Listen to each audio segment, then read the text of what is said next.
Is a lifetime warranty enough to make you switch to a different paddle? The Engage Pursuit Alpha Pro surprised me. This paddle does something really interesting. It takes Gen 3 core technology and makes it a little more approachable, giving you that fast, responsive feel without the harsh, hollow feedback that turns a lot of players off, while still being something not super hard to control. Full disclosure here. Engage and Pickleball Central sent me these paddles to play and test with no strings attached. No money changed hands, and I'm not obligated to create content for them. And these are my honest impressions from a whole bunch of time with each model. The retail price is $260, but you can get them from Engage for 10% off with my code MPB or from Pickleball Central with the link below. Both earn me a small commission to continue creating content just like this. Reminder, if you purchase from Pickleball Central, you can essentially test drive these paddles for 30 days, and if you don't love them, send it back. All right, so what I found is that the Alpha Pro walks a really fine line. It's trying to be a Gen 3 paddle that doesn't alienate players who find traditional Gen 3 designs unforgiving and hard to control. The question is whether that middle ground is where you want to be, or if you'd rather commit fully to one extreme or the other. So what's really going on inside these things? The Alpha Pro is what Engage calls a Gen 3 foam-enhanced build. Basically, they're injecting EVA foam around the paddle head in a horseshoe pattern. It wraps around the top and sides, stops near the lower edges, then curves back toward the handle with an additional EVA element in the throat area. Inside all of that foam sits a polymer honeycomb polypropylene core. We've all seen this recipe before in some of the best performing Gen 3 paddles like the JOOLA Pro IV, RPM Friction Pro, Thrive Fury, 11624 power paddles, and more. Engage also advertises something they call a fusion control application layer between the carbon fiber face and the core. That's marketing speak, and they don't publish specs on what it actually is, but the idea is to add some dampening between the face and core to smooth out the response, and I can confirm the response is pretty smooth. Here's the context that matters. Engage acknowledged they were having trouble competing on manufacturing technology when they were producing paddles in the United States, so they shifted production to Asia for this line to access newer tech. That's how they're able to build this foam injection system and still offer a lifetime warranty, which, by the way, they say is the only lifetime warranty in the Gen 3 category, and I think they might be right. The construction is aimed at solving a specific problem. Traditional Gen 3 paddles with floating cores can feel fast and powerful with that connected responsive feedback, but they're often described as hollow and harder to control, especially on mishits.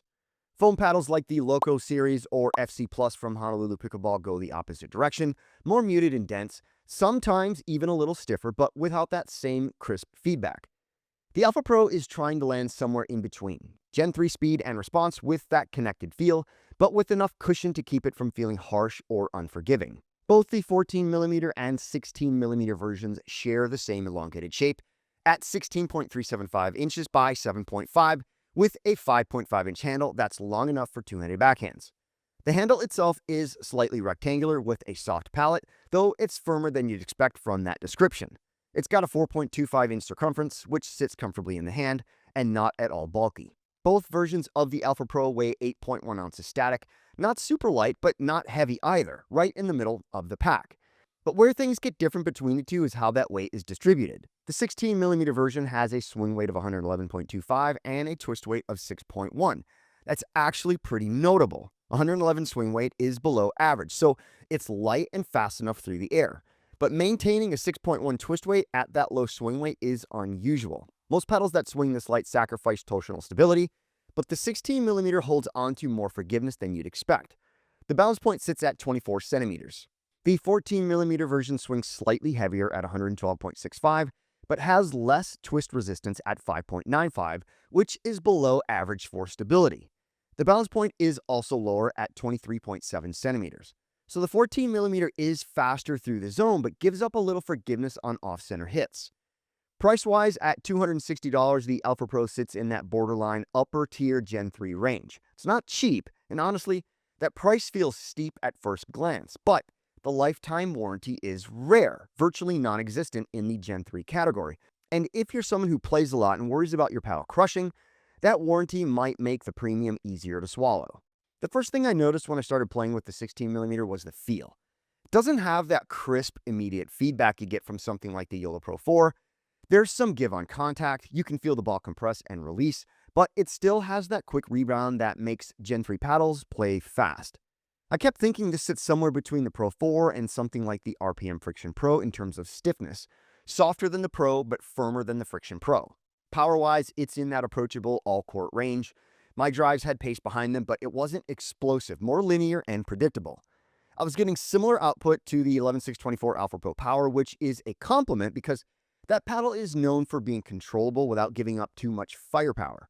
The Engage Alpha Pro felt maybe a touch softer than the 11624, but the power output was comparable. It doesn't overlaunch the ball, and it doesn't underdeliver either. It just gives you what you put in. Serves felt solid. The elongated face gives you a little extra reach, which helped me generate more leverage without swinging harder. I wasn't tracking exact serve speeds, but it felt comparable to other elongated paddles I've tested in this construction class. Spin is where it's decent, but not exceptional. The surface has some grit to it. I could get reliable bite on my drops and rolls, but it wasn't producing the kind of RPMs you'd get from the RPM Friction Pro or even the Thrive Fury. In the Gen 3 spin hierarchy, the Alpha Pro sits below those top-tier spin paddles. What really stood out over multiple sessions was the combination of maneuverability and stability in the 16mm. It's rare to find a paddle that swings this light but still resists twist well enough that mishits don't punish you. Fast exchanges are where this paddle shines. It's quick enough to get into position, but when I caught the ball a little off center, it didn't spray wildly like some other jumpy paddles do. We'll talk about stability and optimization a bit later. The 14mm played even faster, definitely the quicker of the two, but I noticed the drop in stability pretty immediately. Off-center hits weren't disastrous, but the paddle twisted more noticeably than the 16mm, especially on blocks and resets where I didn't have time to set it up perfectly. The trade-off is that the 14mm felt a little firmer and more responsive on volleys, which some players will prefer if they like snappier feedback. Control and touch were strong across the board. Drops stayed where I aimed them, and resets were predictable. I wasn't getting random flyers or balls that sailed long unexpectedly. That linear power delivery I mentioned earlier plays a big role here. The paddle doesn't amplify your mistakes, but it also doesn't bail you out if you mishit badly. One thing I kept coming back to, this paddle is really easy to trust. You're not second-guessing whether it's going to react the way you expect, and that confidence factor matters a lot when you're in fast exchanges.